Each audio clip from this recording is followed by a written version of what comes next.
Hi friends, എല്ലാവർക്കും silent B S സിയുടെ weekly current affair സെക്ഷനിലോട്ട് സ്വാഗതം. അപ്പോൾ നമുക്ക് ഈ ആഴ്ചയിലെ പ്രധാന ആനുകാലിക വിഷയങ്ങൾ ഏതൊക്കെയാണെന്ന് നോക്കാം. നമ്മുടെ ആ ദിവസം നോക്കിയേ, ലക്ഷദ്വീപിൽ ശാഖ ആരംഭിച്ച ആദ്യത്തെ ഇന്ത്യൻ സ്വകാര്യ ബാങ്ക് ഏതെന്നാണ് ക്വസ്റ്റ്യൻ. അപ്പോൾ ലക്ഷദ്വീപിലെ ശാഖ ആരംഭിച്ച ഇന്ത്യയിലെ ആദ്യത്തെ സ്വകാര്യ ബാങ്ക് ചോദിക്കുകയാണെങ്കിൽ ഏതാണ്? HDFC ആണ് ആരംഭിച്ചത്. ഏത് ബാങ്കാണ്? HDFC. അപ്പോൾ ലക്ഷദ്വീപ് നമുക്കറിയാം ഇന്ത്യയുടെ ഒരു കേന്ദ്രഭരണ പ്രദേശം കൂടിയാണ്. അവരുടെ ലഫ്റ്റനന്റ് ഗവർണറാണ് ചുമതല വഹിക്കുന്നത്. നിലവിൽ ആരാണ് ലഫ്റ്റനന്റ് ഗവർണർ എന്ന് ഓർക്കുക? ആരാണ്? പ്രഫുൽ പട്ടേലാണ്. അപ്പോൾ ലക്ഷദ്വീപിലെ നിലവിലെ ലഫ്റ്റനന്റ് ഗവർണർ ആരെന്ന് ചോദിച്ചു കഴിഞ്ഞാൽ ആരാണ്? പ്രഫുൽ പട്ടേലാണ് ലക്ഷദ്വീപിലെ നിലവിലെ ലഫ്റ്റനന്റ് ഗവർണർ. രണ്ടാമത്തെ ദിവസം നോക്കിയേ, ഗാർഹിക ജോലിക്ക് ആൺകുട്ടികൾക്ക് പരിശീലനം നൽകുക എന്ന ലക്ഷ്യത്തോടെ സമഗ്ര ശിക്ഷ കോഴിക്കോട് ആൺകുട്ടികളെ പാചകം പഠിപ്പിക്കാൻ ആരംഭിക്കുന്ന പദ്ധതി എന്തെന്നാണ്? ഈ വെക്കേഷൻ സമയം ആയതുകൊണ്ട് എന്ത് ചെയ്യുന്നു? സമഗ്ര ശിക്ഷ കോഴിക്കോട് ആൺകുട്ടികളെ, അത് UP സ്കൂൾ മുതൽ ഹൈസ്കൂൾ വരെയുള്ള ആൺകുട്ടികൾക്ക് പരിശീലനം നൽകും എന്നാണ് അവർ പറയുന്നത്. അവർ അതിനുവേണ്ടി നടപ്പിലാക്കുന്ന പദ്ധതി എന്തെന്നാണ് ക്വസ്റ്റ്യൻ. പദ്ധതി ചോദിക്കുകയാണെങ്കിൽ കുക്കീസ് എൻ്റെ ഭക്ഷണം എൻ്റെ ഉത്തരവാദിത്തം എന്നാണ് ക്വസ്റ്റ്യൻ. ഒരിക്കൽ കൂടി പറയുന്നു, ഗാർഹിക ജോലികൾക്ക് ആൺകുട്ടികൾക്ക് പരിശീലനം നൽകുക എന്ന ലക്ഷ്യത്തോടെ സമഗ്ര ശിക്ഷ കോഴിക്കോട് ആൺകുട്ടികളെ പാചകം പഠിപ്പിക്കുവാൻ ആരംഭിക്കുന്ന പദ്ധതി എന്തെന്ന് ചോദിക്കുകയാണെങ്കിൽ എന്താണ്? അത് കുക്കീസ് എൻ്റെ ഭക്ഷണം എൻ്റെ ഉത്തരവാദിത്തം എന്നാണ്.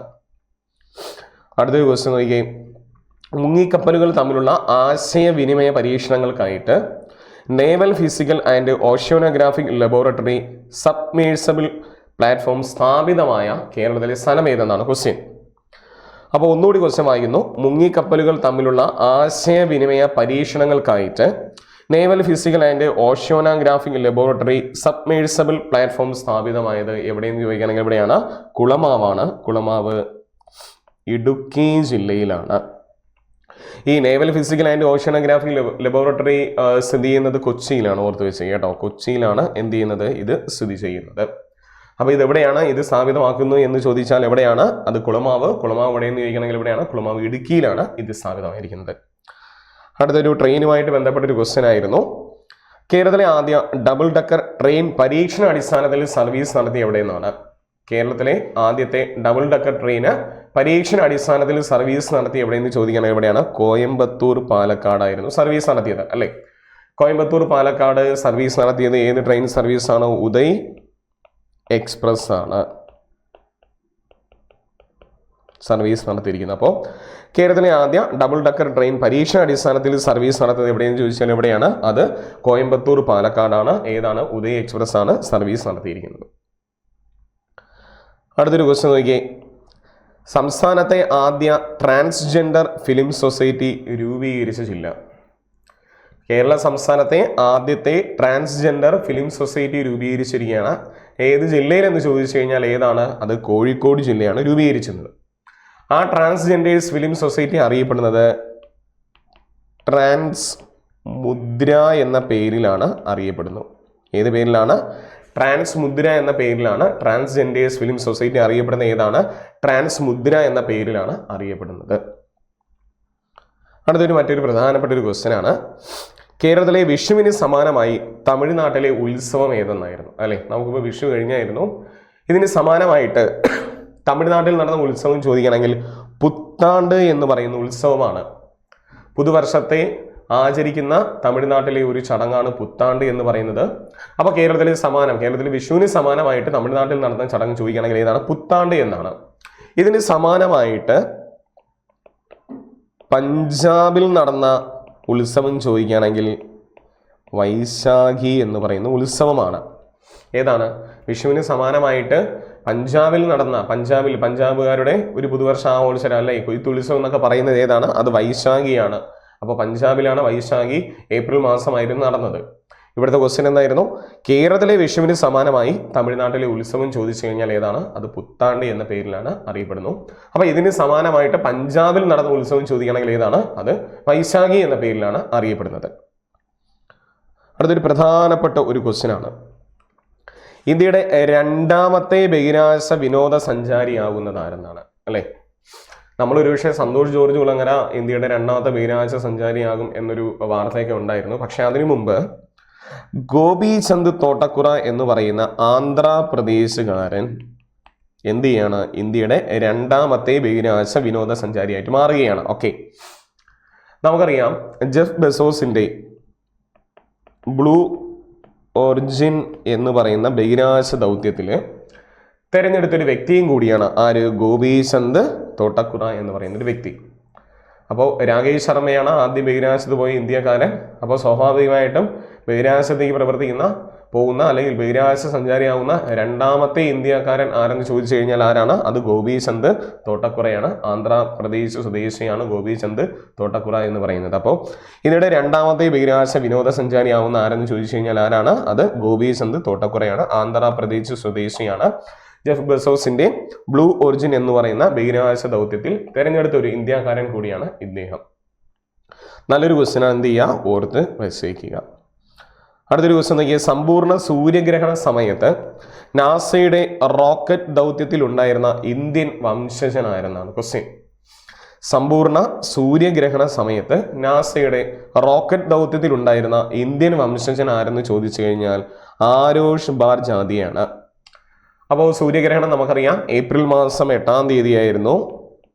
8-ാം തീയതിയായിരുന്നു സമ്പൂർണ്ണ സൂര്യഗ്രഹണം നമ്മൾ ആദ്യമായിട്ട് ദൃശ്യമാകുന്നത് ഈ വർഷത്തെ. രണ്ടാമത്തത് ഒക്ടോബറിൽ ദൃശ്യമാകുന്നു എന്നാണ് പറഞ്ഞിരിക്കുന്നത്. അപ്പോൾ ആ സൂര്യഗ്രഹണ സമയത്ത് നാസയുടെ റോക്കറ്റ് ദൗത്യത്തിൽ ഉണ്ടായിരുന്ന ഇന്ത്യൻ വംശജൻ ആരെന്ന് ചോദിച്ചു കഴിഞ്ഞാൽ അത് ആരോഷ് ബാർജാതിയാണ് ഉണ്ടായിരുന്നത്. അടുത്ത നമ്മൾ റഷ്യയിൽ നിന്ന് വാങ്ങിച്ച ഒരു ഡിഫൻസുമായി ബന്ധപ്പെട്ട സാധനമാണ്. നോക്കി, സൈനിക സേവനത്തിന് വേണ്ടി ഇന്ത്യയുടെ ആഭ്യന്തര ഉൽപാദനം മെച്ചപ്പെടുത്തുന്നതിനും 100 മിസൈലുകളോടൊപ്പം 24 Igla S man portable air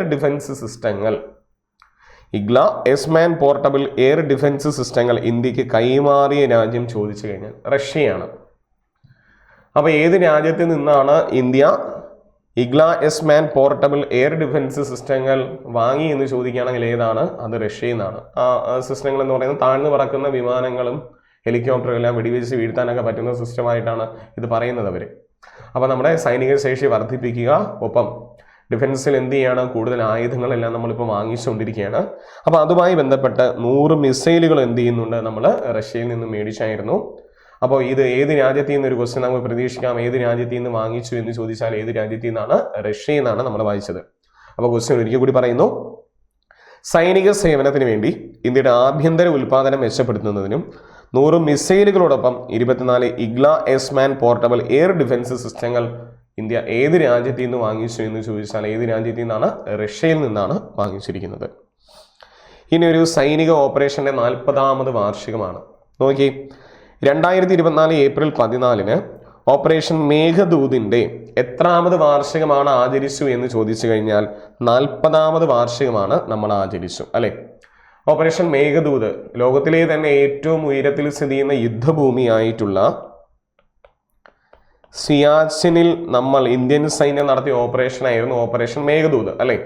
Siachen പ്രവിശ്യയിൽ പ്രവേശിച്ച പാകിസ്ഥാനെ തുരത്താൻ വേണ്ടി ഇന്ത്യൻ സൈന്യം നടത്തിയ ഓപ്പറേഷൻ ആയിരുന്നു ഓപ്പറേഷൻ മേഘദൂത്. 1984 ഏപ്രിൽ മാസമായിരുന്നു ഓപ്പറേഷൻ മേഘദൂത്. അതിന്റെ 40ാമത് വാർഷികമാണ് നമ്മൾ 1984 നടന്ന മേഘദൂതിന്റെ 40ാമത് വാർഷികമാണ് 2024 നമ്മൾ എന്ത് ചെയ്യുന്നത്? ആചരിക്കുന്നത്. അപ്പോൾ മേഘദൂതുമായി ബന്ധപ്പെട്ട ഒരു ക്വസ്റ്റ്യൻ നമുക്ക് വേണമെങ്കിൽ എന്ത് ചെയ്യാം? തീർച്ചയായിട്ടും പ്രതീക്ഷിക്കാം. ഇല്ലെങ്കിൽ ഈ സിയാച്ചിനുമായി ബന്ധപ്പെട്ട് നമുക്ക് എന്ത് ചെയ്യാം? ക്വസ്റ്റ്യൻസ് ഒക്കെ പ്രതീക്ഷിക്കാം. സിയാച്ചിൻ ഏത് നദിക്കരയിലാണ്? ന്യൂബ്ര നദിക്കരയിലാണ്, അല്ലെ? ന്യൂബ്ര നദിക്കരയിലാണ് സിയാച്ചിൻ. അപ്പോൾ 2024 ഏപ്രിൽ 13 ഓപ്പറേഷൻ മേഘദൂതിന്റെ എത്രാമത് വാർഷികമാണ് ആചരിച്ചു എന്ന് ചോദിക്കുകയാണെങ്കിൽ എത്രാമതാണ്? 40ാമത് വാർഷികമാണ്. ലോകത്തിലെ തന്നെ ഏറ്റവും ഉയരത്തിൽ സ്ഥിതി ചെയ്യുന്ന യുദ്ധഭൂമിയാണ്. അപ്പോൾ ലോകത്തിൽ തന്നെ ഏറ്റവും ഉയരത്തിൽ സ്ഥിതി ചെയ്യുന്ന ഒരു സൈനിക നീക്കം കൂടിയായിരുന്നു ഓപ്പറേഷൻ മേഘദൂത് എന്നുള്ളത് എന്ത് ചെയ്യുക? ഒന്ന് ഓർത്ത് വെച്ചേക്കുക. അടുത്ത ക്വസ്റ്റ്യൻ നോക്കിയേ, വീണ്ടും സൈനികവുമായി ബന്ധപ്പെട്ടൊരു ക്വസ്റ്റ്യനാണ്. 2024 ഏപ്രിൽ ഇന്ത്യൻ ആർമിയും DRDO, അല്ലെ, ഡിഫൻസ് റിസർച്ച് ആൻഡ് ഡെവലപ്മെന്റ് ഓർഗനൈസേഷനും തമ്മിൽ സംയുക്തമായി പരീക്ഷണം നടത്തി വിജയിച്ച missile ഏതെന്നാണ് question.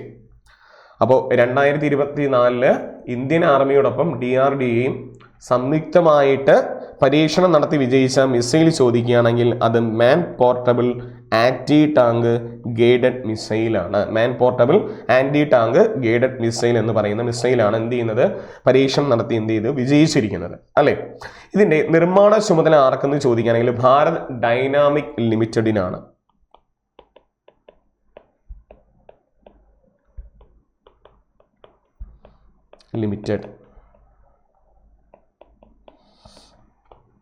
Bharat dynamic limited ആണ്.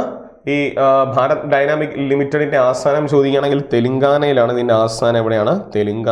തെലുങ്കാനയിലെ ഭാനൂർ എന്ന് പറയുന്ന സ്ഥലത്താണ് ഭാരത് ഡൈനാമിക് ലിമിറ്റഡിന്റെ ആസ്ഥാനം. അപ്പോൾ ഇവിടുത്തെ ക്വസ്റ്റ്യൻ എന്താണ്?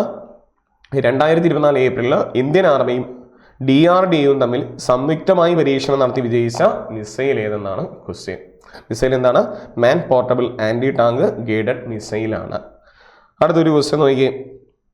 പ്ലാസ്റ്റിക് മലിനീകരണത്തിന്റെ ആഗോള പ്രശ്നത്തെ അഭിസംബോധന ചെയ്ത് വെള്ളത്തിൽ നിന്ന് മൈക്രോ പ്ലാസ്റ്റിക് നീക്കം ചെയ്യുന്നതിനായി ഒരു സുസ്ഥിര ഹൈഡ്രോജൽ വികസിപ്പിച്ച സ്ഥാപനം ഏതെന്നാണ്. നല്ലൊരു ക്വസ്റ്റ്യൻ ആണ്. പ്ലാസ്റ്റിക് മലിനീകരണത്തിന്റെ ആഗോള പ്രശ്നത്തെ അഭിസംബോധന ചെയ്ത് വെള്ളത്തിൽ നിന്ന് മൈക്രോ പ്ലാസ്റ്റിക് നീക്കം ചെയ്യുന്നതിനായിട്ട് ഒരു ഹൈഡ്രോജൽ വികസിപ്പിച്ചെടുത്ത സ്ഥാപനം ചോദിക്കുകയാണെങ്കിൽ ഇന്ത്യൻ ഇൻസ്റ്റിറ്റ്യൂട്ട് ഓഫ് സയൻസ് ആണ് അല്ലെ. ഇന്ത്യൻ ഇൻസ്റ്റിറ്റ്യൂട്ട് ഓഫ് സയൻസ് നമുക്കറിയാം 1909 എന്ത് ചെയ്യുന്നത്, ഇന്ത്യൻ ഇൻസ്റ്റിറ്റ്യൂട്ട് ഓഫ് സയൻസ് സ്ഥാപിതമാകുന്നത്. ആസ്ഥാനം ബാംഗ്ലൂരിലാണ്. ആ ആസ്ഥാനമായിട്ട് പ്രവർത്തിക്കുന്ന ഇന്ത്യൻ ഇൻസ്റ്റിറ്റ്യൂട്ട് ഓഫ് സയൻസ് ആണ് ഒരു ഹൈഡ്രോജൽ എന്ത് ചെയ്യുന്നത്, വികസിപ്പിച്ചെടുക്കുകയാണ്. അപ്പോൾ ജലത്തിനാണെങ്കിൽ എന്ത് ചെയ്യുന്നത്, പ്ലാസ്റ്റിക് അല്ലെ മൈക്രോ പ്ലാസ്റ്റിക്കുകൾ എന്ത് ചെയ്യാൻ പറ്റും, ഇത് നീക്കം ചെയ്യാൻ പറ്റും എന്നാണ് ഇത് പറയുന്നത്. അടുത്ത ക്വസ്റ്റ്യൻ നോക്കി. ഒരു നിയമനമാണ്. ബഹിരാകാശ വിദ്യാഭ്യാസ സ്ഥാപനമായിട്ടുള്ള സ്പേസ് ഇന്ത്യയുടെ ബ്രാൻഡ് അംബാസിഡറായി നിയമിതനായ വ്യക്തി ആരെന്നാണ്. അപ്പോൾ ബഹിരാകാശ വിദ്യാഭ്യാസ സ്ഥാപനത്തിൻ്റെ ഒരു അംബാസിഡറായിട്ട് ഒരു മോഡലിനെ അവർ നിയമിച്ചിരിക്കുകയാണ്. ആരാണ് വ്യക്തി എന്ന് ചോദിക്കുകയാണെങ്കിൽ സഞ്ജന സംഘി എന്ന് പറയുന്ന ഒരു വ്യക്തിയാണ് എന്ത് ചെയ്യുന്നത്, അതിൻ്റെ ബ്രാൻഡ് അംബാസിഡറായിട്ട് ചുമതലയേറ്റിരിക്കുന്നത്. അപ്പോൾ ബഹിരാകാശ വിദ്യാഭ്യാസ സ്ഥാപനമായിട്ടുള്ള സ്പേസ് ഇന്ത്യയുടെ ബ്രാൻഡ് അംബാസിഡറായി നിയമിച്ച വ്യക്തി ആരെന്ന് ചോദിക്കുകയാണെങ്കിൽ ആരാണ്, സഞ്ജന സംഘിയാണ്. ഒരു ഡിഫൻസ്, ഒരു പ്രതിരോധ തമ്മിലുള്ള ഒരു സൈനിക അഭ്യാസമാണ്. ഏതൊക്കെ രാജ്യമാണ്? ഇന്ത്യയും ഉസ്ബെക്കിസ്ഥാനും തമ്മിൽ നടക്കുന്ന ജോയിന്റ് മിലിറ്ററി എക്സസൈസ് 2024 ഏത് പേരിൽ അറിയപ്പെടും എന്നാണ് അല്ലെ. നമ്മളിത് കഴിഞ്ഞ പ്രാവശ്യം പഠിച്ചതാണ്. ഡെസ്റ്റിലിക് എന്ന പേരിലാണ് എന്ത് ചെയ്യുന്നത്, ഇത് അറിയപ്പെടുന്നത്. ഡെസ്റ്റിലിക് എന്ന പേരിലാണ്. ഏതൊക്കെ രാജ്യങ്ങൾ തമ്മിലുള്ള സൈനിക അഭ്യാസമാണ് അല്ലെങ്കിൽ ഡെസ്റ്റിലിക് ചോദിക്കുകയാണെങ്കിൽ ഏതൊക്കെ രാജ്യമാണ്? ഇന്ത്യയും ഉസ്ബെക്കിസ്ഥാനും തമ്മിലുള്ള അഞ്ചാമത്തെ ഒരു സൈനിക അഭ്യാസം കൂടിയാണ് ഇപ്പം കണ്ടിന്യൂസ് ആയിട്ട് നടന്നുകൊണ്ടിരിക്കുന്നത്. ഇതിന് വേദി എവിടെയെന്ന് ചോദിക്കുകയാണെങ്കിൽ എവിടെയാണ്? ഉസ്ബെക്കിസ്ഥാൻ തന്നെയാണ് ഇതിന് വേദിയായിരിക്കും. ഉസ്ബെക്കിസ്ഥാനിലെ ടെർമൻസ് എന്ന് പറയുന്ന സ്ഥലത്താണ് എന്ത് ചെയ്യുന്നത്, ഇതിന് വേദിയായിരിക്കുന്നത്. ഉസ്ബെക്കിസ്ഥാനിലെ ടെർമൻസ് എന്ന് പറയുന്ന സ്ഥലത്താണ് എന്ത് ചെയ്യുന്നത്, വേദിയായിരിക്കുന്നത്. അപ്പോൾ India and Uzbekistan joint military exercise 2024 ഏത് പേരിൽ അറിയപ്പെടുന്നു എന്ന് ചോദിക്കുകയാണെങ്കിൽ ഇതാണ് ഡെസ്റ്റിലിക് എന്ന പേരിലാണ് അറിയപ്പെടുന്നു. വേദി ഉസ്ബെക്കിസ്ഥാനാണ്. ഉസ്ബെക്കിസ്ഥാനിലെ ടെർമസ് എന്ന് പറയുന്ന ഒരു സ്ഥലത്താണ് എന്ത് ചെയ്യുന്നത്, വേദിയായിട്ട് വന്നിരിക്കുന്നത്. അടുത്തൊരു പ്രധാനപ്പെട്ട ഒരു ക്വസ്റ്റ്യനാണ്. ഇന്ത്യ തദ്ദേശീയമായി നിർമ്മിക്കുന്ന ബുള്ളറ്റ് ട്രെയിനിന്റെ നിർമ്മാണ ചുമതല എവിടെയെന്നാണ് അല്ലേ. നമ്മൾ ഇന്ത്യയുടെ ബുള്ളറ്റ് ട്രെയിൻ സർവീസ് 2017 അല്ലെ ഏതൊക്കെ നഗരങ്ങളെ തമ്മിൽ ബന്ധിപ്പിക്കുന്നൊക്കെ അന്ന് വാർത്തയുണ്ടായിരുന്നു അല്ലേ. അപ്പോൾ ഈ ബുള്ളറ്റ് ട്രെയിൻ നിർമ്മാണ ചുമതല ഇന്ത്യ തദ്ദേശീയമായിട്ട് വികസിപ്പിക്കുകയാണ്. അതിന് നിർമ്മാണ ചുമതല ഇന്റഗ്രൽ കോച്ച് ഫാക്ടറിയാണ്. അപ്പോൾ ഇന്റഗ്രൽ കോച്ച് ഫാക്ടറി എവിടെയെന്ന് നമുക്കറിയാം. എവിടെയാണ് ഇന്റഗ്രൽ കോച്ച് ഫാക്ടറി? ചെന്നൈയിലാണ് സ്ഥിതി ചെയ്യുന്നത്. ഇന്റഗ്രൽ കോച്ച് ഫാക്ടറി ചെന്നൈയിലാണ് സ്ഥിതി ചെയ്യുന്നത്. അപ്പോൾ നമ്മൾ ജപ്പാനുമായിട്ട് സഹകരിച്ചാണ് എന്ത് ചെയ്യുന്നത്, ഇന്ത്യയുടെ ബുള്ളറ്റ് ട്രെയിൻ തദ്ദേശീയമായിട്ട് വികസിപ്പിക്കാൻ പോകുന്നത്. ഇന്ത്യയുടെ ആദ്യത്തെ ബുള്ളറ്റ് ട്രെയിൻ സർവീസ് നടക്കുന്നത് എവിടെയാണ്? മുംബൈ ടു അഹമ്മദാബാദ് അല്ലേ. ഇന്ത്യയുടെ ആദ്യത്തെ ബുള്ളറ്റ് ട്രെയിൻ സർവീസ് നടക്കുന്നത് മുംബൈ ടു അഹമ്മദാബാദാണ്. അതിന്റെ ഉദ്ഘാടനം എല്ലാം 2017 എന്ത് ചെയ്യാണ്, ഇന്ത്യൻ പ്രധാനമന്ത്രിയും ജപ്പാൻ പ്രധാനമന്ത്രിയായിരുന്ന ഷിൻസോ ആബെയാണെന്ന് തോന്നുന്നു. അദ്ദേഹം തമ്മിൽ എന്ത് ചെയ്യാണ്, ഉദ്ഘാടനം ചെയ്തിട്ടുണ്ടായിരുന്നു അന്ന്. അപ്പോൾ ഇവിടുത്തെ ഇന്ത്യ തദ്ദേശീയമായിട്ട് എന്ത് ചെയ്യാണ്, ബുള്ളറ്റ് ട്രെയിൻ നിർമ്മിക്കാൻ പോവുകയാണ്. അതിന് നിർമ്മാണ ചുമതല ആരാണ്? അത് ഇന്റഗ്രൽ കോച്ച് ഫാക്ടറിയാണ്. ഇന്റഗ്രൽ കോച്ച് ഫാക്ടറി ആസ്ഥാനം എവിടെയാണ്? അത് ചെന്നൈയിലാണ്. ഓർത്ത് വെച്ചിരിക്കുക. അടുത്തൊരു റാങ്കിങ് ആണ്. ഈ 2024 PLOS public library of science report പ്രകാരം വേൾഡ് സൈബർ ക്രൈം ഇൻഡെക്സിൽ ഇന്ത്യയുടെ സ്ഥാനം എത്രയെന്നാണ്. അപ്പോൾ public library of science report പ്രകാരം വേൾഡ് സൈബർ ക്രൈം ഇൻഡെക്സിൽ ഇന്ത്യയുടെ സ്ഥാനം ചോദിച്ചു കഴിഞ്ഞാൽ എത്രാമത്തെ സ്ഥാനമാണ്? 10ാം സ്ഥാനമാണ്. നിങ്ങൾക്ക് കാണാൻ പറ്റും ഇന്ത്യയുടെ സ്ഥാനം എന്താ കൊടുത്തിരിക്കുന്നു, 10ാം സ്ഥാനമാണ്. അവിടെ 1ാം സ്ഥാനം ഏത് രാജ്യത്തിനെന്ന് ചോദിച്ചാൽ റഷ്യയ്ക്കാണ്. 1ാം സ്ഥാനം ഏത് രാജ്യമെന്ന് ചോദിക്കുകയാണെങ്കിൽ ഏതാണ്? റഷ്യയ്ക്കാണ് അവിടെ 1ാം സ്ഥാനം. അപ്പോൾ ഇന്ത്യയുടെ സ്ഥാനം എത്രാം സ്ഥാനമാണ്? ഇവിടെ 10ാം സ്ഥാനമാണ് ഇന്ത്യയുടെ സ്ഥാനം. ക്വസ്റ്റ്യൻ ഒരിക്കൽ കൂടി പറയുന്നു. 2024 April PLOS public library of science report പ്രകാരം വേൾഡ് ക്രൈം ഇൻഡെക്സിൽ ഇന്ത്യയുടെ സ്ഥാനം ചോദിച്ചു കഴിഞ്ഞാൽ എത്രാം സ്ഥാനമാണ്? 10ാം സ്ഥാനമാണ്. അപ്പോൾ 1ാം സ്ഥാനം ഏത് രാജ്യം എന്ന് ചോദിച്ചാൽ ഏത് രാജ്യമാണ് 1ാം സ്ഥാനത്ത് വന്നിരിക്കുന്നത്? അത് റഷ്യയാണ് 1ാം സ്ഥാനത്ത് വന്നിരിക്കുന്നത്. അടുത്ത ഇന്ദിരാഗാന്ധി ഇന്റർനാഷണൽ എയർപോർട്ടുമായി ബന്ധപ്പെട്ട ഒരു സ്ഥാനമാണ്. Airport council of international 2023 report പ്രകാരം ഇന്ത്യയിൽ ഏറ്റവും കൂടുതൽ പാസഞ്ചേഴ്സ് വന്നുപോയ ഇന്ത്യയിലെ വിമാനത്താവളം ഏതെന്നാണ്. 2023 റിപ്പോർട്ട് പ്രകാരം ഇന്ത്യയിൽ ഏറ്റവും കൂടുതൽ പാസഞ്ചേഴ്സ് വന്നുപോയ ഇന്ത്യയിലെ വിമാനത്താവളം ചോദിക്കുകയാണെങ്കിൽ ഇന്ദിരാഗാന്ധി ഇന്റർനാഷണൽ എയർപോർട്ടാണ് ഇന്ത്യയിൽ ഏറ്റവും കൂടുതൽ പാസഞ്ചേഴ്സ് വന്നുപോയ ഇന്ത്യയുടെ വിമാനത്താവളം, അല്ലേ? ഇന്ദിരാഗാന്ധി ഇന്റർനാഷണൽ എയർപോർട്ട് നമുക്കറിയാം എവിടെ സ്ഥിതി ചെയ്യുന്നു? ന്യൂഡൽഹിയിലാണ് ഇന്ദിരാഗാന്ധി ഇന്റർനാഷണൽ എയർപോർട്ട് സ്ഥിതി ചെയ്യുന്നത്. എവിടെയെന്ന് ചോദിക്കുകയാണെങ്കിൽ ഇവിടെയാണ്, ന്യൂഡൽഹിയിലാണ് സ്ഥിതി ചെയ്യുന്നത്. അടുത്ത വീണ്ടും ഒരു വിമാനത്താവളവുമായി ബന്ധപ്പെട്ട ഒരു ക്വസ്റ്റ്യൻ ആണ്, അല്ലേ? വിമാനത്താവളങ്ങളെയും വിമാന കമ്പനികളെയും റേറ്റ് ചെയ്യുന്ന സ്കൈട്രാക്സ് വേൾഡ് എയർപോർട്ട് അവാർഡ് 2024 ലോകത്തെ ഏറ്റവും മികച്ച വിമാനത്താവളങ്ങളുടെ പട്ടികയിൽ 1ാം സ്ഥാനം നേടിയത് ഏതെന്നാണ്. ക്വസ്റ്റ്യൻ കൂടി വായിക്കുന്നു. വിമാനത്താവളങ്ങളെയും വിമാന കമ്പനികളെയും റേറ്റ് ചെയ്യുന്ന സ്കൈട്രാക്സ് വേൾഡ് എയർപോർട്ട് അവാർഡ് 2024 ലോകത്തെ ഏറ്റവും മികച്ച വിമാനത്താവളങ്ങളുടെ പട്ടികയിൽ 1ാം സ്ഥാനം നേടിയിരിക്കുന്നത് ഹമദ് ഇന്റർനാഷണൽ എയർപോർട്ടാണ്. ഹമദ് ഇന്റർനാഷണൽ എയർപോർട്ട് എവിടെ സ്ഥിതി ചെയ്യുന്നു എന്ന് ചോദിച്ചാൽ ഖത്തറാണ്. ഇനി ഖത്തറിൽ എവിടെയാണ്? ദോഹയിലാണ് സ്ഥിതി ചെയ്യുന്നത് ഹമദ് ഇന്റർനാഷണൽ എയർപോർട്ട്. ഈ റിപ്പോർട്ടിൽ ആദ്യ 10ൽ പോലും ഇന്ത്യയിൽ നിന്നുള്ള ഒരു വിമാനത്താവളവും ഇല്ല എന്നുള്ളതാണ്. അപ്പോൾ 1ാം സ്ഥാനം ഇവിടെ സ്കൈട്രാക്സ് വേൾഡ് എയർപോർട്ട് അവാർഡ് 2024 1ാം സ്ഥാനം നേടിയിരിക്കുന്നത് ഖത്തറിലെ ഏതാണ്? ഹമദ് ഇന്റർനാഷണൽ എയർപോർട്ടാണ്. അടുത്ത ഇന്ത്യയുടെ ഒരു വളർച്ച സൂചിപ്പിക്കുകയാണ്. 2024 IMF international monetary fund report പ്രകാരം നടപ്പു സാമ്പത്തിക വർഷത്തിൽ ഇന്ത്യയുടെ വളർച്ചാ നിരക്ക്, ഇനി വരുന്ന ഇന്ത്യയുടെ വളർച്ചാ നിരക്ക് എത്രയെന്നാണ്. അത് എത്രയാണ് അവർ പറയുന്നത്? 6.8% നമ്മൾ രേഖപ്പെടുത്താൻ പോകുന്ന സാമ്പത്തിക വളർച്ചാ നിരക്ക് എത്രയാണ്? 6.8%. ഒന്ന് ഓർത്ത് വച്ചേക്കുക. നമ്മളോട് എന്ത് ചെയ്യാം? ചോദിക്കാം. ക്വസ്റ്റ്യൻ ഒരിക്കൽ കൂടി പറയുന്നു. 2024 IMF international monetary fund report പ്രകാരം നടപ്പു സാമ്പത്തിക വർഷത്തിൽ ഇന്ത്യയുടെ വളർച്ചാ നിരക്ക് ചോദിക്കുകയാണെങ്കിൽ എത്ര ശതമാനമാണ്? 6.8% അവർ പറയുന്നത്. 6.8%. അടുത്ത വീണ്ടും ഒരു നിയമനമാണ്. ഇന്ത്യൻ നാവികസേനയുടെ അടുത്ത മേധാവിയായി ചുമതലയേൽക്കുന്ന വ്യക്തി ആരെന്നാണ്. അപ്പോൾ ഇന്ത്യൻ നാവികസേനയുടെ മേധാവിയായി അഡ്മിറൽ R ഹരികുമാർ സ്ഥാനം മാറും. അതിനുശേഷം ആരാണ് ഇന്ത്യൻ നാവികസേനയുടെ അടുത്ത മേധാവിയായി ചുമതലയേൽക്കുന്നത് വെച്ചാൽ ദിനേശ് കുമാർ ത്രിപാഠിയാണ്. ഓർത്ത് വെച്ചേക്കുക. അപ്പോൾ ഇന്ത്യൻ നാവികസേനയുടെ മേധാവിയായി ചുമതലയേൽക്കുന്ന വ്യക്തി ചോദിച്ചു കഴിഞ്ഞാൽ ആരാണ് വ്യക്തി? അത് ദിനേശ് കുമാർ ത്രിപാഠിയാണ്. ഓർത്ത് വെച്ചേക്കുക. ഇനി വിവാദമായിട്ടുള്ള 2 സിംഹങ്ങൾക്ക് നൽകിയ പേരുമാറ്റങ്ങളാണ്, അല്ലേ? വിവാദമായ ബംഗാൾ മൃഗശാലയിലെ സിംഹങ്ങൾക്ക് നൽകിയ പുതിയ പേര് എന്തെന്നാണ്? വിവാദമായിട്ടുള്ള ബംഗാൾ മൃഗശാലയിൽ ഏതൊക്കെയാണ് ആ 2 മൃഗങ്ങൾ?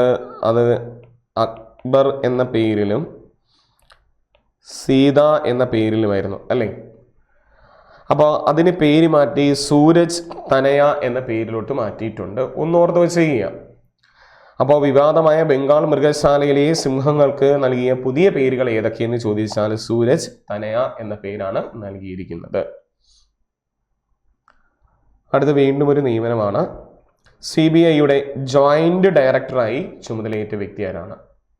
CBI സെൻട്രൽ ബ്യൂറോ ഇൻവെസ്റ്റിഗേഷന്റെ ജോയിന്റ് ഡയറക്ടറായി ചുമതലയേറ്റ വ്യക്തി ചോദിച്ചു കഴിഞ്ഞാൽ അനുരാഗ് കുമാർ എന്ത് ചെയ്യുന്നു? ജോയിന്റ് ഡയറക്ടറായിട്ട് ചുമതലയേറ്റി. ഓക്കെ. CBIയുടെ നിലവിലെ ഡയറക്ടർ ചോദിക്കുകയാണെങ്കിൽ ആരാണത്?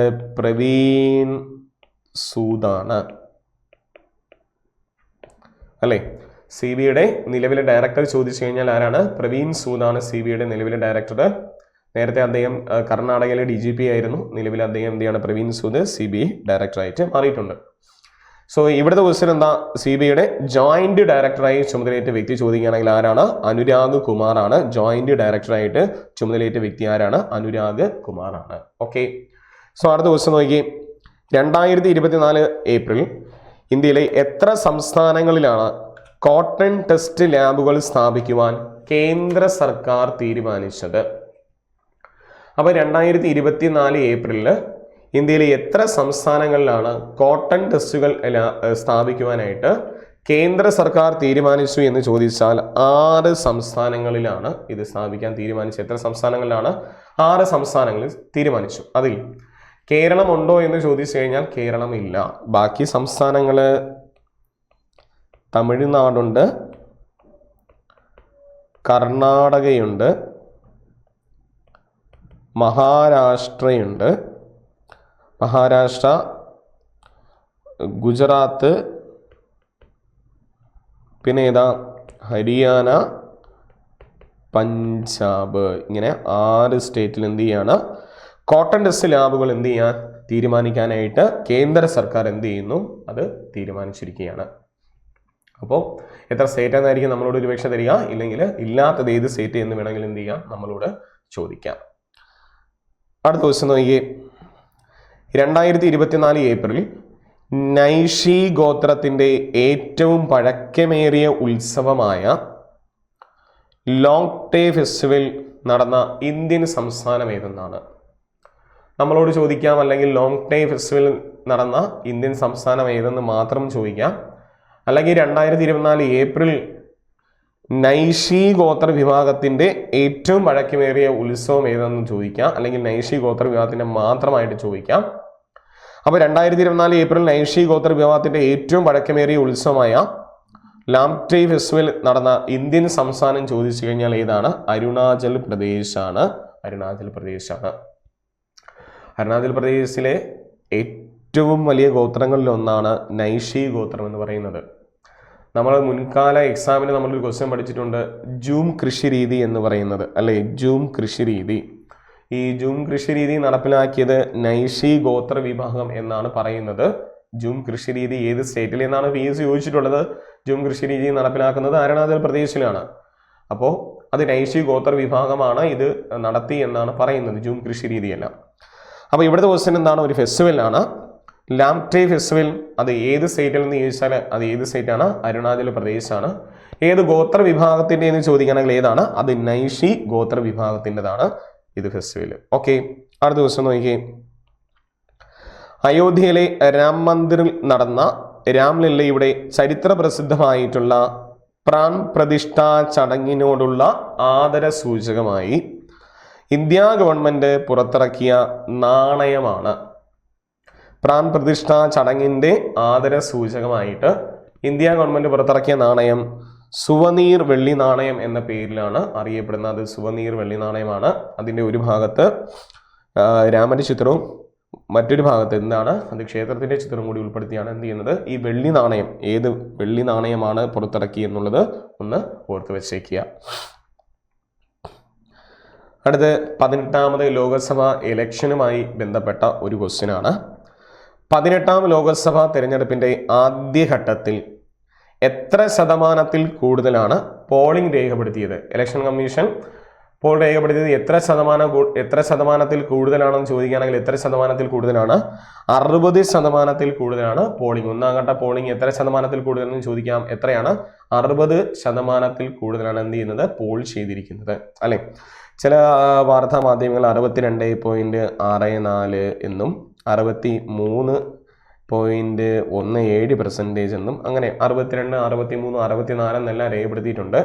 പക്ഷേ എത്ര ശതമാനത്തിൽ കൂടുതലാണ് രേഖപ്പെടുത്തിയെന്ന് ഇലക്ഷൻ കമ്മീഷന്റെ സൈറ്റിൽ നോക്കിക്കഴിഞ്ഞാൽ നമുക്കറിയാം എത്രയാണ്? 60% കൂടുതലാണ് അല്ലേ? ഇന്ത്യയുടെ നിലവിലെ ഇലക്ഷൻ കമ്മീഷൻ ആരെന്ന് ചോദിച്ചു കഴിഞ്ഞാൽ ആരാണ്?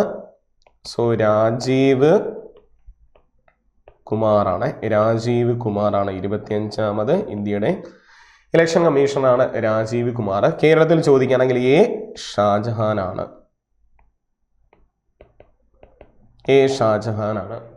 കഴിഞ്ഞ ക്ലാസ്സിൽ ജസ്റ്റ് ഒന്ന് മാറിപ്പോയതായിരുന്നു കമ്മീഷണർമാർ. അപ്പോൾ ഇലക്ഷൻ കമ്മീഷൻ രാജീവ് കുമാറും കേരളത്തിൽ ചോദിക്കുകയാണെങ്കിൽ ആരാണ്? എ ഷാജഹാനുമാണ്.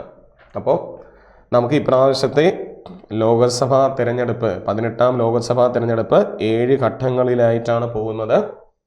അപ്പോൾ ആദ്യം ഏത് ദിവസം അല്ലെങ്കിൽ നടന്നു എന്ന് വേണമെങ്കിൽ നമ്മളോട് PSC ചോദിക്കാം. ഇത് ഇലക്ഷൻ കമ്മീഷന്റെ സൈറ്റിൽ തന്നെയാണ് അവർ രേഖപ്പെടുത്തിയിട്ടുണ്ട്.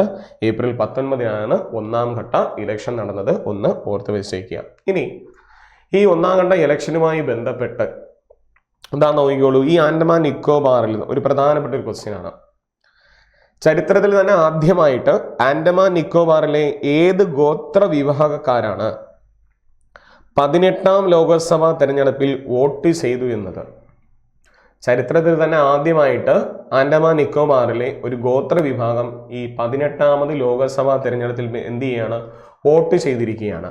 അപ്പോൾ ഈ 18ാം ലോകസഭാ തെരഞ്ഞെടുപ്പിൽ വോട്ട് ചെയ്തിരിക്കുന്ന ആൻഡമാൻ നിക്കോബാറിലെ ഗോത്ര വിഭാഗം ഏതെന്ന് ചോദിക്കുകയാണെങ്കിൽ ഷോംപെൻ എന്ന് പറയുന്ന ഒരു ഗോത്ര വിഭാഗമാണ്. ഏത് ഗോത്ര വിഭാഗമാണ്? ഷോംപെൻ എന്ന് പറയുന്ന ഒരു ഗോത്ര വിഭാഗമാണ് വോട്ട് ചെയ്തിരിക്കുന്നത്.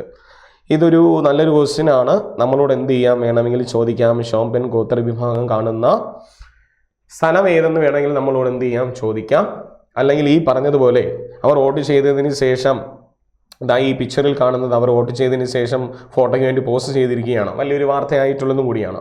അപ്പോൾ ചരിത്രത്തിൽ ആദ്യമായി ആൻഡമാൻ നിക്കോബാറിലെ ഏത് ഗോത്ര വിഭാഗക്കാരാണ് 18ാം ലോകസഭാ തെരഞ്ഞെടുപ്പിൽ വോട്ട് ചെയ്തു എന്ന് ചോദിക്കുകയാണെങ്കിൽ ആരാണ്? ഷോംപെൻ ഗോത്ര വിഭാഗമാണ് വോട്ട് ചെയ്തിരിക്കുന്നത്. ഇനി ഒരു പ്രധാനപ്പെട്ട ഒരു ക്വസ്റ്റ്യൻ ആണ്. ഇസ്രയേലുമായി ബന്ധപ്പെട്ട ഇറാൻ ഗാർഡുകൾ പിടിച്ചെടുത്ത കപ്പൽ ഏതെന്നാണ് അല്ലേ? ഇസ്രായേലിന്റെ കപ്പൽ എന്ന് പറയപ്പെടുന്ന ഒരു കപ്പൽ ഇറാൻ എന്ത് ചെയ്യാണ്? പിടിച്ചെടുക്കുകയാണ്. സോ ഏതാണ് കപ്പൽ എന്ന് ചോദിക്കുകയാണെങ്കിൽ ഏതാണ്? MCS ഏരീസ് എന്ന് പറയുന്ന ഒരു കപ്പലാണ്. ഈ MCS ഏരീസ് എന്ന് പറയുന്ന കപ്പലാണ് എന്ത് ചെയ്യുന്നത്? പിടിച്ചെടുക്കുന്നത്. അതൊരു ഓപ്പറേഷൻ കൊടുക്കുകയാണ്. അതിനുശേഷം അവർ തമ്മിൽ ഒരു ചെറിയൊരു യുദ്ധം പോലെ മെല്ലെ ഒന്ന് ആരംഭിച്ചായിരുന്നു. സോ അപ്പോൾ അതിലൊരു ക്വസ്റ്റ്യൻ ഉണ്ട്. ഇറാൻ ഇസ്രായേലിനെതിരെ നടത്തിയ ഏറ്റവും വലിയ മിസൈൽ ആക്രമണ ഓപ്പറേഷൻ ഏതെന്നാണ് ക്വസ്റ്റ്യൻ. പിന്നെ അത് പെട്ടെന്ന് നിർത്തി വയ്ക്കുകയാണ് അവർ. അപ്പോൾ ഇറാൻ ഇസ്രായേലിനെതിരെ നടത്തിയ ഏറ്റവും വലിയ മിസൈൽ ആക്രമണ ഓപ്പറേഷൻ അറിയപ്പെടുന്ന ഓപ്പറേഷൻ ട്രൂ പ്രോമിസ് എന്ന പേരിലാണ്. ഓപ്പറേഷൻ ട്രൂ പ്രോമിസ് എന്ന പേരിലാണ് എന്ത് ചെയ്യുന്നത്? അറിയപ്പെടുന്ന ഓപ്പറേഷൻ ട്രൂ പ്രോമിസ് ആണ് അല്ലേ? ഇസ്രായേലും പലസ്തീനും യുദ്ധം നടക്കുകയാണ്. സോ അതുമായി ബന്ധപ്പെട്ട് ഇറാൻ എന്ത് ചെയ്യാണ്? ഇസ്രായേലിനെതിരെ എന്ത് ചെയ്യാണ്? യുദ്ധം പ്രഖ്യാപിച്ചു. അങ്ങനെ ചെറിയൊരു യുദ്ധം മെല്ലെ സ്റ്റാർട്ട് ചെയ്തു. അതിന് നൽകിയിരിക്കുന്ന പേരാണ് ഓപ്പറേഷൻ ട്രൂ പ്രോമിസ് എന്ന് പറയുന്നത്. അപ്പോൾ ഇറാൻ ഇസ്രായേലിനെതിരെ നടത്തിയ ഏറ്റവും വലിയ മിസൈൽ ആക്രമണ ഓപ്പറേഷൻ ഏത് പേരിൽ അറിയപ്പെടുന്നത് ചോദിച്ചാൽ ഏത് പേരിലാണ്? ഓപ്പറേഷൻ ട്രൂ പ്രോമിസ് എന്ന പേരിലാണ് അറിയപ്പെടുന്നത്. അടുത്തൊരു അവാർഡ് ലഭിച്ച ഒരു വ്യക്തിയാണ്. 2024 world press photo of the year award ലഭിച്ച വ്യക്തി ആരെന്നാണ്? 2024 world press photo of the year award ലഭിച്ച വ്യക്തി ചോദിക്കുകയാണെങ്കിൽ മുഹമ്മദ് സലേമാണ്. ഇസ്രായേൽ പലസ്തീൻ ആക്രമിക്കുന്ന സമയത്ത് ഒരു 5 വയസ്സുള്ളൊരു കുഞ്ഞ് മരിക്കുകയും ആ 5 വയസ്സുള്ളൊരു കുഞ്ഞിനെ ഈ ഫോട്ടോയിൽ കാണുന്ന അമ്മ ചേർത്ത് വെച്ചിരിക്കുന്ന ഒരു ഫോട്ടോ എടുത്തതിനാണ് 2024 world press photo of the year award ആർക്ക് ലഭിച്ചിരിക്കുന്നത്? മുഹമ്മദ് സലേമിന് ലഭിച്ചിരിക്കുന്നത്. അടുത്ത നമ്മുടെ അയൽ രാജ്യമായിട്ടുള്ള നേപ്പാളുമായി ബന്ധപ്പെട്ടൊരു ക്വസ്റ്റ്യനുമാണ്. ഓക്കെ, UPI പ്രൊമോട്ട് ചെയ്യുന്നതിനായിട്ട് ഈ സേവ, ഹാൻഡ് പോക്ര എന്നിവയുമായി ഫോൺ പേ സഹകരിക്കുന്ന രാജ്യം ഏതെന്നാണ്? ഫോൺ പേ സഹകരിക്കുന്ന രാജ്യം ഏതെന്ന് ചോദിച്ചു കഴിഞ്ഞാൽ ഏതാണ്? നേപ്പാളാണ്. എന്നാണ് UPI പ്രൊമോട്ട് ചെയ്യുന്നതിനായിട്ട് വേണ്ടിയിട്ടാണ് ഫോൺ പേ ഏത് രാജ്യമായിട്ട് സഹകരിക്കാൻ പോകുന്നത് ചോദിച്ചാൽ ഏത് രാജ്യമാണ്? നേപ്പാളുമായിട്ട് സഹകരിക്കുകയാണ്. വീണ്ടും ഒരു നിയമനമാണ്. വീണ്ടും അവർ ചുമതലയേറ്റിരിക്കുകയാണ്. IMFന്റെ ഡയറക്ടറായി വീണ്ടും ചുമതലയേറ്റ വ്യക്തി അല്ലെ? ഇന്റർനാഷണൽ മോണിറ്ററി ഫണ്ടിന്റെ മാനേജിംഗ് ഡയറക്ടറായിട്ട് വീണ്ടും ചുമതലയേറ്റ വ്യക്തി ചോദിച്ചു കഴിഞ്ഞാൽ ആരാണ്? ക്രിസ്റ്റലീന ജോർജീവയാണ് എന്ത് ചെയ്യുന്നത്? വീണ്ടും ചുമതലയേറ്റിരിക്കുന്നത്. നേരത്തെയും ക്രിസ്റ്റലീന ജോർജീവ ആയിരുന്നു, ഇപ്പോഴും ആരാണ്? ക്രിസ്റ്റലീന ജോർജീവ വീണ്ടും ചുമതല ഏറ്റിരിക്കുകയാണ്. അടുത്ത് കുവൈറ്റിലെ പ്രധാനമന്ത്രിയായി ചുമതലയേറ്റ വ്യക്തി ആരെന്നാണ്? കുവൈറ്റിന്റെ പുതിയ പ്രധാനമന്ത്രിയായി ചുമതലയേറ്റ വ്യക്തി ചോദിക്കുകയാണെങ്കിൽ അഹമ്മദ് അബ്ദുള്ള അൽ അഹമ്മദ് അൽ സബാഹ് എന്ന് പറയുന്ന ഒരു വ്യക്തിയാണ്. അപ്പോൾ അഹമ്മദ് അബ്ദുള്ള അൽ അഹമ്മദ് അൽ സബാഹ് ഏത് രാജ്യത്തിന്റെ പ്രധാനമന്ത്രിയായി ചുമതലയേറ്റ വ്യക്തി എന്ന് ചോദിക്കുകയാണെങ്കിൽ ഏതാണ്? കുവൈറ്റിന്റെ പ്രധാനമന്ത്രിയായി ചുമതല ഏറ്റിരിക്കുകയാണ്. ഇനി മറ്റൊരു പ്രധാനപ്പെട്ട ഒരു ക്വസ്റ്റ്യൻ ആണ്, ഒരു വാക്സിൻ കണ്ടെത്തിയതാണ്. നോക്കിയോ, മെനിഞ്ചൈറ്റിസ് രോഗത്തിനെതിരെ മെൻഫൈസിവി വാക്സിൻ പുറത്തിറക്കിയ രാജ്യം ഏതെന്നാണ് ക്വസ്റ്റ്യൻ.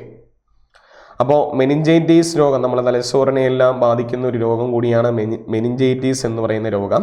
ആ രോഗത്തിനെതിരെ മെൻഫൈസിവി എന്ന് പറയുന്ന വാക്സിൻ പുറത്തിറക്കിയ രാജ്യം ഏതെന്ന് ചോദിച്ചാൽ അത് നൈജീരിയയാണ്. ഒരു ആഫ്രിക്കൻ രാജ്യമാണ് ഇത് പുറത്തിറക്കിയിരിക്കുന്നത്, അല്ലേ? വേൾഡ് ഹെൽത്ത് ഓർഗനൈസേഷന്റെ റിപ്പോർട്ട് അവരുടെ കാര്യങ്ങളെല്ലാം ഉൾപ്പെടുത്തിക്കൊണ്ടാണ് എന്ത് ചെയ്യുന്നത്, ഇവർ ഇങ്ങനെ ഒരു വാക്സിൻ പുറത്തിറക്കിയിരിക്കുന്നു. അപ്പോൾ ഈ മെൻഫൈസിവി എന്തിനെതിരെയുള്ള വാക്സിൻ എന്ന് ചോദിക്കുകയാണെങ്കിൽ എന്തിനാണ്? മെനിഞ്ചൈറ്റിസിനെതിരെയുള്ള ഒരു വാക്സിനാണ് എന്ന് ഓർത്ത് വെച്ചേക്കുക.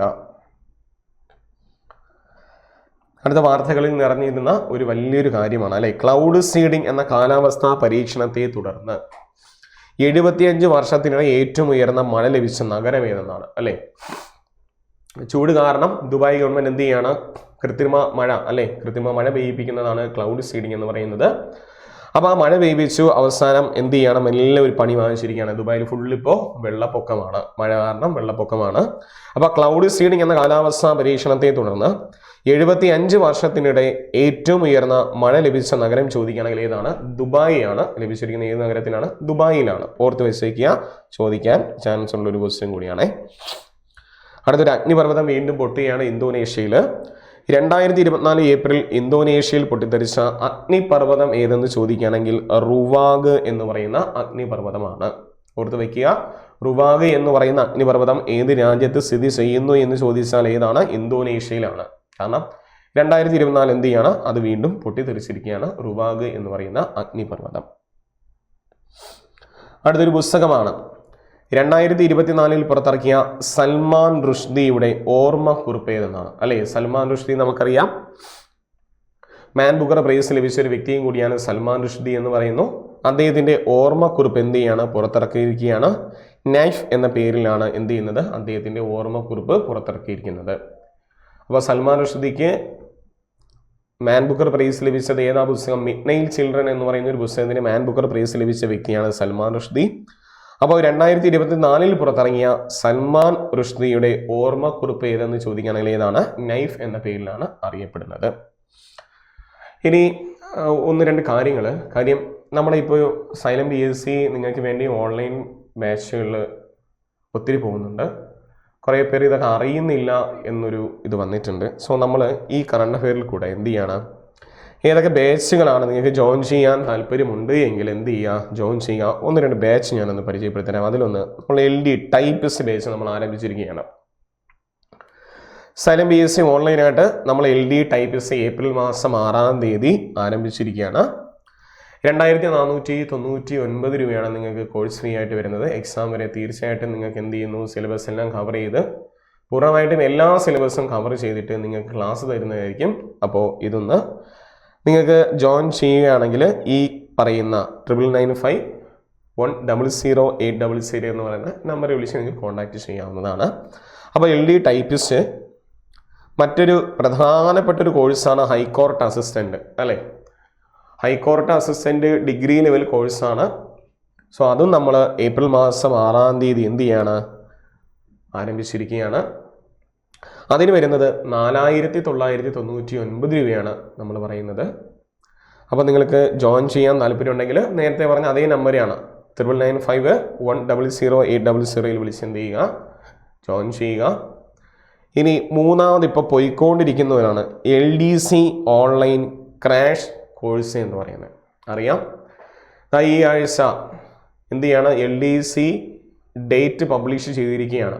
14 ജില്ലകൾക്കും എന്നൊക്കെയാണ് ഡേറ്റ് എന്നുള്ളത് PSC പബ്ലിഷ് ചെയ്തിട്ടുണ്ട്. തീർച്ചയായിട്ടും ഇനി പഠിച്ചാൽ, ആത്മാർത്ഥമായിട്ട് പഠിക്കുകയാണെങ്കിൽ ഇനി പഠിച്ചാൽ ഇനി നിങ്ങൾക്ക് 2-3 മാസമുണ്ട്. ആത്മാർത്ഥമായിട്ട് പഠിക്കുകയാണെങ്കിൽ ഇനി പഠിച്ചാൽ നിങ്ങൾക്ക് തീർച്ചയായിട്ടും എന്ത് ചെയ്യും, ജോലി കിട്ടുന്നതായിരിക്കും. അതിൽ യാതൊരു സംശയവും വേണ്ട. ക്രാഷ് ബാച്ചിൽ നമ്മൾ തീർച്ചയായിട്ടും എന്ത് ചെയ്യുന്നു, സിലബസ് പൂർണ്ണമായിട്ടും കവർ ചെയ്ത് നമ്മൾ എന്ത് ചെയ്യാണ്, ക്രാഷ് ബാച്ച് ഓൺലൈനും ഓഫ്ലൈനും നമ്മൾ ക്രാഷ് ബാച്ച് ഉണ്ട്. തീർച്ചയായിട്ടും നിങ്ങൾക്ക് ആ കോഴ്സിലും എന്ത് ചെയ്യാം, ജോയിൻ ചെയ്യാം. അതിന് വെറും 999 രൂപയാണ് പറയുന്നത്. ഈ നിങ്ങൾ എന്നാണ് എന്നിവരെ എക്സാം അതുവരെ നമ്മൾ എന്ത് ചെയ്യാൻ പറ്റുന്നുണ്ട്, ഇത് നമ്മൾ കോഴ്സ് പോകുന്നതായിരിക്കും. മറ്റൊരു കോഴ്സാണ് LDC ലാസ്റ്റ് ലാപ്പ് എന്ന് പറഞ്ഞിട്ട്. Okay, final lap. Final lap നമുക്കറിയാം, അതിൽ നമ്മൾ 10,000 ക്വസ്റ്റ്യൻസ് ചേർത്തിട്ടുള്ള ഒരു ഫൈനൽ ലാപ്പാണ്. 10,000 ക്വസ്റ്റ്യൻസ്. 10,000 ക്വസ്റ്റ്യൻസ് എന്ന് പറയുന്നത് 10,000 പ്രീവിയസ് ക്വസ്റ്റ്യൻസ് ആണ്. പ്രീവിയസ് ക്വസ്റ്റ്യൻസ് എല്ലാ സബ്ജക്റ്റിൽ നിന്നും PSC മുൻകാലങ്ങളിൽ ചോദിച്ച പ്രീവിയസ് ക്വസ്റ്റ്യൻ തന്നിട്ട് അത് എക്സ്പ്ലെയിൻ ചെയ്ത് എന്ത് ചെയ്യാണ്, നമ്മളൊരു കോഴ്സ് പോവുകയാണ്. അപ്പോൾ 10,000 പ്രീവിയസ് ക്വസ്റ്റ്യൻസും അത് എക്സ്പ്ലെയിൻ ചെയ്ത് പോകുന്നതിനും നിങ്ങൾക്ക് ജോയിൻ ചെയ്യാവുന്നതാണ്. അത് ഏപ്രിൽ മാസം 15-ാം തീയതി മുതൽ അതിൻ്റെയും ക്ലാസ് ആരംഭിച്ചു. ക്ലാസ് നടന്നുകൊണ്ടിരിക്കുകയാണ്. ഈ പറഞ്ഞ നമ്പറിൽ തന്നെയാണ് 9995100800 എന്ത് ചെയ്യുക, വിളിച്ച് നിങ്ങൾക്ക് ഉടൻ തന്നെ ജോയിൻ ചെയ്യാവുന്നതാണ്. ഓക്കെ, ഇനി മറ്റൊന്നാണ് KTET 2024 അല്ലെ. KTET 1, 2, 3 KTET എന്ത് ചെയ്യണം, ക്ലാസ്സുകൾ ആരംഭിക്കൂ. അപ്പോൾ KTETന് നിങ്ങൾക്ക് ജോയിൻ ചെയ്യണമെന്ന് താല്പര്യമുണ്ട് എങ്കിൽ KTETന് ജോയിൻ ചെയ്യാനായിട്ട് ഈ പറഞ്ഞ നമ്പറിൽ തന്നെയാണ് എന്ത് ചെയ്യുക, ഒന്ന് വിളിക്കുക. KTETനുമായി ബന്ധപ്പെട്ട കാര്യങ്ങളെല്ലാം ഡീറ്റെയിൽ ആയിട്ട് എന്ത് ചെയ്യുന്നുണ്ട്, നമ്പറിൽ നമ്മൾ കൊടുത്തിട്ടുണ്ട്. വിളിച്ചിട്ട് നിങ്ങൾക്ക് സബ്ജക്റ്റ് നിങ്ങൾക്ക് അറിയാം, സോ അതിലെന്ത് ചെയ്യുക, ജോയിൻ ചെയ്ത് പഠിക്കുക KTETൽ. സോ അതിന് നിങ്ങൾ എന്ത് ചെയ്യുക, ഒന്ന് വിളിച്ച് അന്വേഷിച്ച് പഠിക്കുക. ഓക്കെ, പിന്നെ മറ്റൊന്നാണ് LP UP ലാസ്റ്റ് ലാപ്പ് അല്ലേ. LDC അതിനുശേഷം LP UPയുടെയും എന്ത് ചെയ്യാണ്, നോട്ടിഫിക്കേഷൻ വന്നിട്ടുണ്ട്.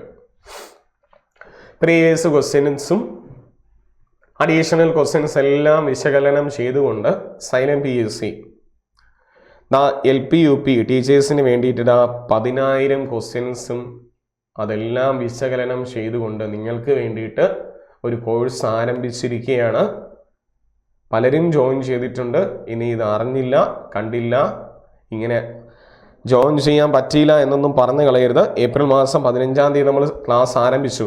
ഓക്കെ, 1499 രൂപയാണ് പ്രീവിയസ് ക്വസ്റ്റ്യൻ ഉൾപ്പെടെ നിങ്ങൾക്ക് വേണ്ടിയിട്ട് നമ്മൾ ആ കോഴ്സിന് പോകുന്നത്. എന്ത് ചെയ്യുക, ജോയിൻ ചെയ്യാൻ താല്പര്യമുണ്ടെങ്കിൽ തീർച്ചയായിട്ടും വേഗം ജോയിൻ ചെയ്യുക. ഓക്കെ, അപ്പം നമുക്ക് എന്ത് ചെയ്യാം, നമുക്ക് ഈ ആഴ്ചയിലെ പ്രധാന ദിനങ്ങളിലോട്ട് മെല്ലെ പ്രവേശിക്കാം. പ്രധാന ദിനങ്ങളിൽ ഒന്ന് ഏപ്രിൽ മാസം 14-ാം തീയതിയാണ് അല്ലേ. ഏപ്രിൽ മാസം 14-ാം തീയതി നമ്മൾ ഇക്വാളിറ്റി സമത്വ ദിനമായിട്ടാണ് ആചരിക്കുന്നത്. BR അംബേദ്കറുടെ ജന്മദിനമായിട്ടുള്ള ഏപ്രിൽ മാസം 14-ാം തീയതി ഇന്ത്യയിൽ സമത്വ ദിനമായിട്ടാണ് അല്ലെങ്കിൽ ഇക്വാളിറ്റി ഡേ ആയിട്ടാണ് ആചരിക്കുന്നു. മറ്റൊന്ന് ഏപ്രിൽ 14 തന്നെയാണ് വേൾഡ് ക്വാണ്ടം ഡേ അല്ലേ. ക്വാണ്ടം തിയറി മാക്സ് പ്ലാങ്കിൻ്റെതാണ്. ക്വാണ്ടം ഡേ ആയിട്ട് നമ്മൾ ആചരിക്കുന്നതും ഏപ്രിൽ മാസം 14-ാം തീയതിയാണ് ക്വാണ്ടം ഡേ ആയിട്ട് ആചരിക്കുന്നു. അതേ മാസം ഏപ്രിൽ 14-ാം തീയതി നാഷണൽ ഫയർ സർവീസ് ഡേ ആയിട്ട് ആചരിക്കുന്നു. അപ്പോൾ സമത്വ ദിനം അല്ലെങ്കിൽ ഇക്വാളിറ്റി ഡേ ചോദിക്കുകയാണെങ്കിൽ ഏപ്രിൽ മാസം 14, ക്വാണ്ടം ഡേ ചോദിക്കുകയാണെങ്കിലും ഏപ്രിൽ മാസം 14 അല്ലേ. ENFS ഡേ അല്ലെങ്കിൽ നാഷണൽ ഫയർ സർവീസ് ഡേ ചോദിച്ചു കഴിഞ്ഞാലും ഏപ്രിൽ മാസം 14-ാം തീയതിയാണ് ആചരിക്കുന്നത്. നോക്കിക്കോളൂ, ഏപ്രിൽ മാസം 15 വേൾഡ് ആർട്ട് ഡേ, ലോക കലാദിനമായിട്ടാണ് ആചരിക്കുന്നത്. ലോക കലാദിനം അല്ലേ.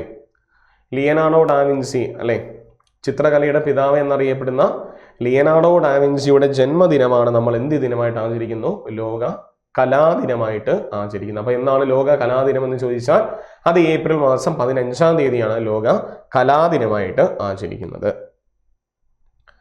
മറ്റൊന്ന് ഏപ്രിൽ മാസം 17 വേൾഡ് ഹീമോഫീലിയ ഡേ ആണ് അല്ലേ. ഹീമോഫീലിയ നമുക്കറിയാം, PS ചോദിക്കാറുണ്ട്. രാജകീയ രോഗം അല്ലേ. ഇംഗ്ലണ്ടിലെ ഒരു രാജകുടുംബത്തിലാണ് രോഗം റിപ്പോർട്ട് ചെയ്തത്. അതുകൊണ്ട് നമ്മൾ രാജകീയ രോഗം എന്നൊക്കെ പറയുന്നത് ഹീമോഫീലിയാണ്. അപ്പോൾ ഹീമോഫീലിയ ഡേ ചോദിക്കുകയാണെങ്കിൽ ഏപ്രിൽ മാസം 17-ാം തീയതിയാണ് ഹീമോഫീലിയ ഡേ ആയിട്ട് ആചരിക്കുന്നു. ആ ഏപ്രിൽ മാസം 18-ാം തീയതി വേൾഡ് ഹെറിറ്റേജ് ഡേ ആണ്. വേൾഡ് ഹെറിറ്റേജ് ഡേ ചോദിക്കുകയാണെങ്കിൽ ഏപ്രിൽ മാസം 18-ാം തീയതി വേൾഡ് ഹെറിറ്റേജ് ഡേ ആയിട്ട് ആചരിക്കുന്നു. ഇനി ഈ ആഴ്ചയിൽ നമുക്ക് പ്രധാന 2 വിയോഗങ്ങളാണ്. അതിലൊന്ന് 2024 ഏപ്രിൽ അന്തരിച്ച മലയാള സംഗീത സംവിധായകൻ ആര് എന്നാണ്. 2024 ഏപ്രിൽ അന്തരിച്ച മലയാള സംഗീത സംവിധായകൻ ചോദിക്കുകയാണെങ്കിൽ KG ജയനാണ്. KG ജയൻ അല്ലേ? സിനിമാ നടൻ മനോജ് K ജയന്റെ പിതാവാണ് KG ജയൻ എന്ന് പറയുന്നു. അദ്ദേഹം 2024 ഏപ്രിൽ മാസം 16-ാം തീയതിയാണ് അദ്ദേഹം അന്തരിക്കുന്നത്. അദ്ദേഹത്തിന് 1991 കേരള സംഗീത നാടക അക്കാദമി പുരസ്കാരം ലഭിച്ച വ്യക്തിയാണ്. 1991 കേരള സംഗീത നാടക അക്കാദമി പുരസ്കാരം. 2013 അദ്ദേഹത്തിന് ഹരിവരാസനം പുരസ്കാരം നൽകി. 2019 രാജ്യം എന്ത് നൽകി? പത്മശ്രീ പുരസ്കാരം നൽകി ആദരിച്ചൊരു വ്യക്തിയും കൂടിയാണ് KG ജയൻ എന്ന് പറയുന്നത്. അപ്പോൾ 2024 ഏപ്രിൽ അന്തരിച്ച മലയാള സംഗീത സംവിധായകൻ ആരെന്ന് ചോദിക്കുകയാണെങ്കിൽ ആരാണ്? അത് KG ജയനാണ്. മറ്റൊരു ഇംഗ്ലണ്ട് ക്രിക്കറ്റ് താരം കൂടി അന്തരിച്ചിരിക്കുകയാണ്. 2024 അന്തരിച്ച മുൻ ഇംഗ്ലണ്ട് ക്രിക്കറ്റ് താരം ചോദിക്കുകയാണെങ്കിൽ ഡെറക് അണ്ടർവുഡ് എന്ന വ്യക്തിയാണ്. ഡെറക് അണ്ടർവുഡ് എന്ന് പറയുന്ന വ്യക്തിയാണ് 2024 ഏപ്രിൽ അന്തരിച്ച മുൻ ഇംഗ്ലണ്ട് ക്രിക്കറ്റ് താരം എന്ന് പറയുന്നത്.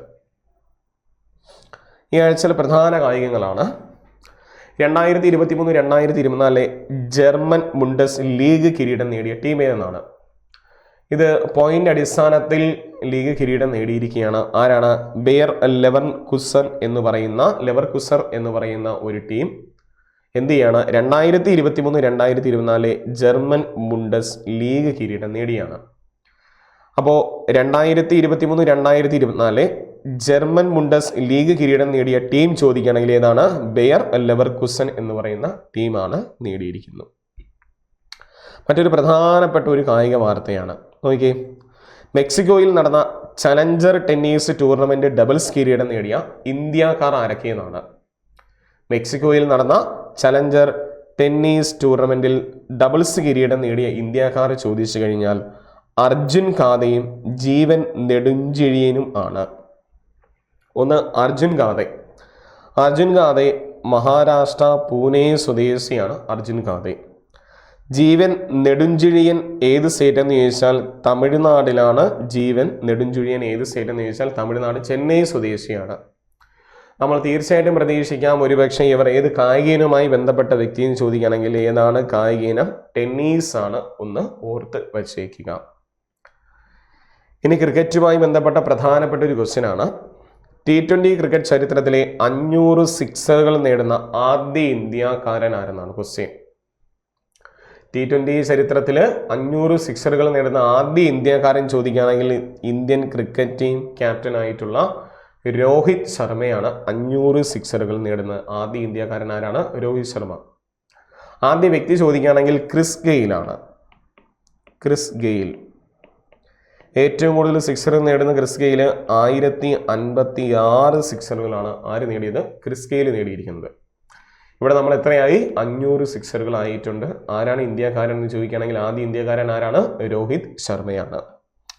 ഇനി ക്രിക്കറ്റുമായി ബന്ധപ്പെട്ട മറ്റൊരു ക്വസ്റ്റ്യൻ ആണ്. ഇന്ത്യയിലെ ആദ്യത്തെ ഹൈബ്രിഡ് ക്രിക്കറ്റ് പിച്ച് നിലവിൽ വരുന്നത് എവിടെയെന്നാണ്. ഇന്ത്യയിലെ ആദ്യത്തെ ഹൈബ്രിഡ് ക്രിക്കറ്റ് പിച്ച് നിലയിൽ വരുന്ന ചോദിക്കുകയാണെങ്കിൽ എവിടെയാണ്? ധർമ്മശാലയാണ്. ഹിമാചൽ പ്രദേശിലെ ധർമ്മശാലയിലാണ് ഇന്ത്യയിലെ ആദ്യത്തെ ഹൈബ്രിഡ് ക്രിക്കറ്റ് പിച്ച് നിലവിൽ വരുന്നത്. അതും എന്ത് ചെയ്യുക? ഒന്ന് ഓർത്ത് വെച്ചേക്കുക. അപ്പോൾ ഇതുവരെ പറഞ്ഞ കാര്യങ്ങൾ ഏകദേശം മനസ്സിലായെന്ന് ഞാൻ പ്രതീക്ഷിക്കുന്നു. നമുക്ക് കഴിഞ്ഞ ആഴ്ച നമ്മൾ 5 ക്വസ്റ്റ്യൻസ് തന്നായിരുന്നു. ഏതൊക്കെയാണ് ആൻസർ എന്ന് നമുക്കൊന്ന് നോക്കാം അല്ലേ. അതിലൊന്ന്, മെയ്തി സമുദായത്തിന് പട്ടികവർഗ പദവി നൽകുന്നതുമായി ബന്ധപ്പെട്ട സംഘർഷം നടക്കുന്ന സ്റ്റേറ്റ് നമുക്കറിയാം. ഏതാണ്? മണിപ്പൂരാണ്. മണിപ്പൂർ. 2, 2023 ഇന്ത്യ വിയറ്റ്നാമിന് നൽകിയ മിസൈൽ കോർവെറ്റ് ഏതെന്ന് ചോദിച്ചു കഴിഞ്ഞാൽ അത് INS കിർപാൻ ആണ്. INS കിർപാൻ ആണ് ഇന്ത്യ ആർക്ക് നൽകി? അത് വിയറ്റ്നാമിന് നൽകിയിരിക്കുന്ന മിസൈൽ കോർവെറ്റ്. 3, ക്രൈം സെക്യൂരിറ്റിയുമായി ബന്ധപ്പെട്ട് 2023 G20 സമ്മേളനത്തിന് വേദിയായത് ഗുരുഗ്രാം ആണ്. ഗുരുഗ്രാം ഹരിയാനയിലാണ്. അപ്പോൾ ക്രൈം സെക്യൂരിറ്റിയുമായി ബന്ധപ്പെട്ട 2023 G20 സമ്മേളനത്തിന് വേദി എവിടെയെന്ന് ചോദിച്ചാൽ എവിടെയാണ്? ഗുരുഗ്രാമാണ്. ഗുരുഗ്രാം എവിടെയാണ്? ഹരിയാനയിലാണ്. 4 ISROയുടെ പുതിയ ബഹിരാകാശ നിലയം സ്ഥാപിതമാവുന്നത് എവിടെയാണ്? കുലശേഖരപട്ടണത്താണ്. കുലശേഖരപട്ടണം നമുക്കറിയാം എവിടെയാണ്? തൂത്തുക്കുടി ജില്ലയിലാണ് കുലശേഖരപട്ടണം വരുന്നത്. രാജ്യത്തെ ആദ്യ ഡ്രോൺ പോലീസ് യൂണിറ്റ് ആരംഭിച്ച നഗരം ഏതെന്നാണ്? രാജ്യത്തെ ആദ്യത്തെ ഡ്രോൺ പോലീസ് യൂണിറ്റ് ആരംഭിച്ച നഗരം ചോദിച്ചു കഴിഞ്ഞാൽ എവിടെയാണ്? ചെന്നൈയിലാണ് ആരംഭിച്ചിരിക്കുന്ന. ഏത് നഗരമാണ്? ചെന്നൈയിലാണ്. ഇനി നമുക്ക് ഈ ആഴ്ചയിൽ 5 ക്വസ്റ്റ്യൻസ് ആണ്. ഇന്ത്യയിലെ കടുവകളുടെ സെൻസസ് റിപ്പോർട്ട് പ്രകാരം ഏറ്റവും കൂടുതൽ കടുവകൾ കാണപ്പെടുന്ന സ്റ്റേറ്റ് ഏതെന്നാണ്? 2. ഇന്ത്യ തദ്ദേശീയമായി നിർമ്മിച്ച് നീറ്റിലിറക്കിയ 6ാമത്തെ യുദ്ധക്കപ്പൽ ഏതെന്നാണ്? ഇന്ത്യ തദ്ദേശീയമായി നിർമ്മിച്ച് നീറ്റിലിറക്കിയ 6ാമത്തെ യുദ്ധക്കപ്പൽ ഏത്? 3. ഇന്ദിരാഗാന്ധിയുടെ ജീവിതം പ്രമേയമായി പുറത്തിറങ്ങുന്ന എമർജൻസി എന്ന സിനിമയിൽ ഇന്ദിരാഗാന്ധിയുടെ വേഷം ചെയ്യുന്ന വ്യക്തി ആരെന്നാണ്? ഇന്ദിരാഗാന്ധിയുടെ ജീവിതം പ്രമേയമായി പുറത്തിറങ്ങുന്ന എമർജൻസി എന്ന് പറയുന്ന സിനിമയിൽ ഇന്ദിരാഗാന്ധിയുടെ വേഷം കൈകാര്യം ചെയ്യുന്ന വ്യക്തി ആരെന്നാണ്? 2023 G20 ചലച്ചിത്രമേളയുടെ ഉദ്ഘാടന ചിത്രം ഏതെന്നാണ് ക്വസ്റ്റ്യൻ. 2023 G20 ചലച്ചിത്ര മേളയിലെ ഉദ്ഘാടന ചിത്രം. 5. New Delhi Nehru memorial museum and ലൈബ്രറിയുടെ പുതിയ പേര് എന്തെന്നാണ്? ന്യൂഡൽഹിയിലെ നെഹ്റു മെമ്മോറിയൽ മ്യൂസിയം ആൻഡ് ലൈബ്രറിയുടെ പുതിയ പേര് എന്തെന്നാണ്? 5 ക്വസ്റ്റ്യൻ എന്ത് ചെയ്യുക? ഒന്ന് ആൻസർ അടയാളപ്പെടുത്തുക. അപ്പോൾ നമുക്ക് പറഞ്ഞ പോലെ ഇനി LD ഡേറ്റ് എല്ലാം നമ്മൾ അറിഞ്ഞിട്ടുണ്ട്. നന്നായിട്ട് പഠിക്കുക. നിങ്ങൾക്ക് ഇനി പഠിച്ചാലും തീർച്ചയായിട്ടും നിങ്ങൾക്ക് ജോലി കിട്ടുന്നതായിരിക്കും. ഒപ്പം ഈ പറഞ്ഞ പോലെ കോഴ്സുകൾ ഒരുപാട് നിങ്ങൾക്ക് ജോയിൻ ചെയ്യാനായിട്ട് പ്രീവിയസ് ക്വസ്റ്റ്യൻ വർക്ക് ചെയ്യുന്നതിൽ ചോദിക്കാം. അല്ലെങ്കിൽ LDC ഓൺലൈൻ ക്രാഷിൽ നിങ്ങൾക്ക് കയറാം. ഓരോ സമയം ഇനി മുതൽ വിലപ്പെട്ടതാണ്. ഓരോ സമയം വിലപ്പെട്ടതാണ് എന്ന ചിന്തയിൽ തന്നെ നിങ്ങൾ പഠിക്കുക. അപ്പോൾ എല്ലാവർക്കും ഓൾ ദി ബെസ്റ്റ്. മറ്റൊരു വീഡിയോയുമായി എന്ത് ചെയ്യാം? നമുക്ക് വീണ്ടും കാണാം. Thank you.